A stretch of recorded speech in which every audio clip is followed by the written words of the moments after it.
আসসালামু আলাইকুম দর্শক, আশা করি সবাই ভালো আছেন। আমি ডক্টর মোহাম্মদ আব্দুল্লাহ মাহমুদ শোভন, নবজাতক ও শিশু কিশোর সার্জন।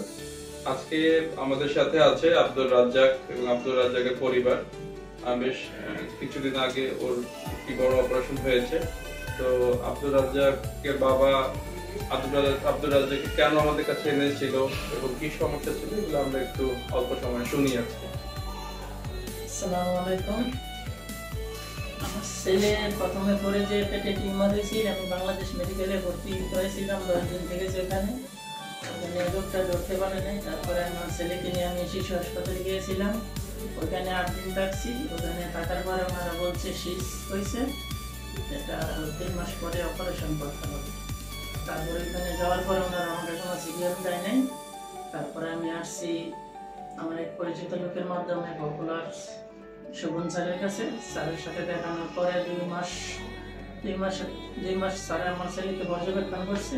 2 মাস পরে আমার ছেলেকে আলহামদুলিল্লাহ খুব ভালো একটা অপারেশন করছে। আমি স্যারের জন্য, ম্যাডামের জন্য দোয়া করি। আমার পরিবার থেকে আমার ছেলে এখন সুস্থ। আলহামদুলিল্লাহ, এখন আব্দুর রাজ্জাক সম্পূর্ণ সুস্থ। তো আমাদের প্রাইমারি ডায়াগনোসিস ছিল প্যানক্রিয়াটিক সিরোসিস, সিটি স্ক্যান এবং এমআরসিটি আমরা করিয়েছিলাম। তো সেটা তো প্যানক্রিয়াটিক সিরোসিসই বলেছে, কিন্তু তারপরেও দেখা যাচ্ছে আমি যখন ওকে পরীক্ষা নিরীক্ষা করে দেখি যে পেটের মধ্যে অনেক বড় একটা চাকা ভেসে উঠছিল। তো সবসময় মনে ডায়াগনোসিস, ডিফারেন্সিয়াল ডায়াগনোসিস ছিল আমাদের মেজেন্ট্রিক সিস্ট।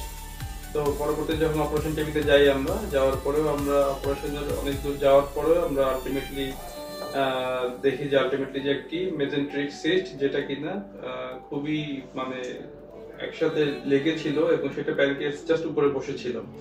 তো আমাদের জন্য খুবই চ্যালেঞ্জিং ছিল অপারেশনটা। আলহামদুলিল্লাহ আমরা খুব সুন্দরভাবে বেরিয়ে আসতে পারছি।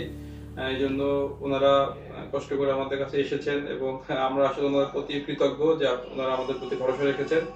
তো ইনশাআল্লাহ এরকম সার্জারি আমরা করছি। ইনশাআল্লাহ যারা আপনারা এরকম সমস্যায় ভুগছেন, বাচ্চা পেটের সিস্ট বা অ্যাপেন্ডিক্সের সমস্যা বা পিত্তথলির পাথর বা যে কোনো ধরনের বাচ্চাদের সমস্যা, আমাদের সাথে অবশ্যই যোগাযোগ করবেন।